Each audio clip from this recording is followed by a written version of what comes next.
और अब बात तालिबान की। तालिबान ने खुद को बदलने का वादा और दावा दोनों किया था, लेकिन सितंबर और अक्टूबर बीतने के बाद यह साबित हो रहा है कि तालिबान की सीरत कभी नहीं बदल सकती। महिलाओं की हालत गुलामों जैसी है, अल्पसंख्यकों पर जुल्म हो रहे हैं। अफगानिस्तान के गुरुद्वारे में फंसे भारतीयों को 2 वक्त का खाना तक ठीक से नहीं मिल रहा है। तालिबान ने एक बार फिर बामियान में भगवान बुद्ध की मूर्तियों को निशाना बनाया है।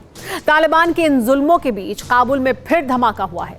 माना जा रहा है कि धमाका आईएसआईएस खुरासान ने किया है।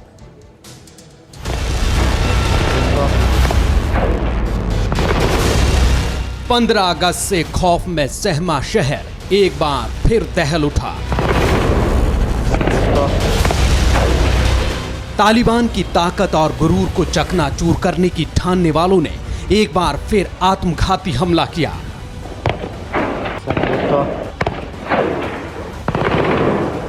तालिबान भले ही धमाकों पर लगाम ना लगा सके, लेकिन कैमरे से रिकॉर्डिंग पर रोक जरूर लगा रहा है, इसलिए तस्वीरें और जानकारी बेहद कम है। धमाका सरदार मोहम्मद दाऊद खान अस्पताल के बाहर हुआ। चश्मदीदों के मुताबिक धमाके की आवाज कई किलोमीटर दूर तक सुनी गई। धमाके के बाद लोगों ने गोलियों की आवाज भी सुनी। माना जा रहा है कि यह धमाका भी आईएसआईएस खुरासान ग्रुप ने किया। आईएसआईएस ने अस्पताल के बाहर धमाका करके जता दिया है कि इस ग्रुप ने ना तो अपने हमले का स्टाइल बदला है और ना ही बच्चों महिलाओं को मारने से खूंखार आतंकियों को परहेज है।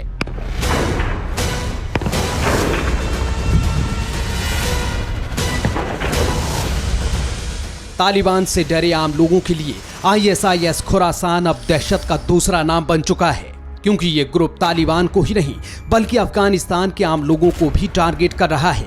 काबुल धमाकों के बाद तालिबान ने आईएसआईएस पर काबू कर लेने का दावा किया था, लेकिन अब तक तालिबान कुछ नहीं कर सका।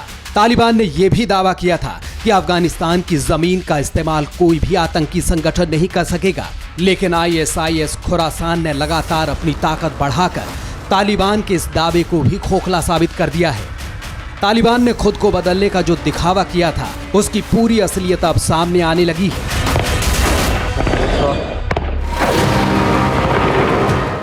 जरा इन तस्वीरों को देखिए। सोशल मीडिया के जरिए ये वीडियो दुनिया के सामने आया है और तालिबान फिर से बेनकाब हुआ है। ये बामियान की तस्वीरें हैं, जहां भगवान बुद्ध की मूर्तियों के करीब गोलियों की आवाज आप सुन सकते हैं।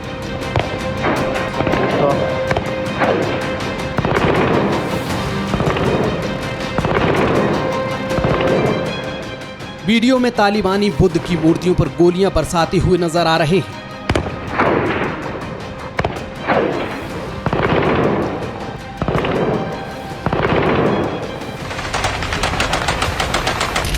तालिबान ने 20 साल पहले इन मूर्तियों को बम लगाकर उड़ा दिया था। संयुक्त राष्ट्र, अमेरिका समेत दुनिया भर के देशों ने इन मूर्तियों को नहीं तोड़ने की गुजारिश की थी।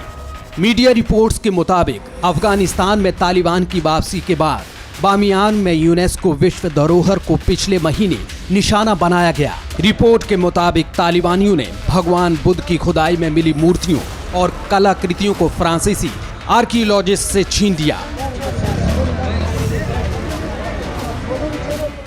जापान की मीडिया के मुताबिक अगस्त की शुरुआत में बौद्ध मूर्तियों को लूटा गया। जापान के पुरातत्वविदों को भी निशाना बनाया गया। यहाँ के तमाम गोदामों में तालिबानियों ने कब्जा कर लिया।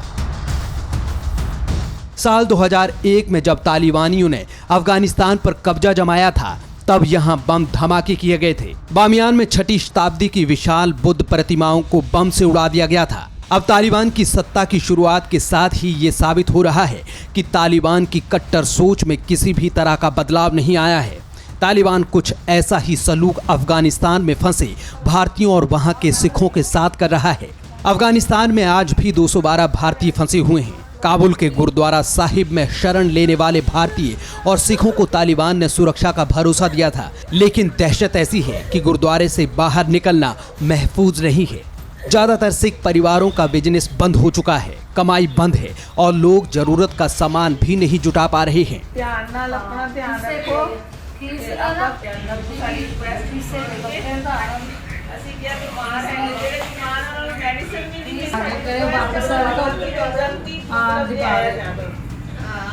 गुरुद्वारा साहिब में लंगर चलाना भी अब मुश्किल हो रहा है।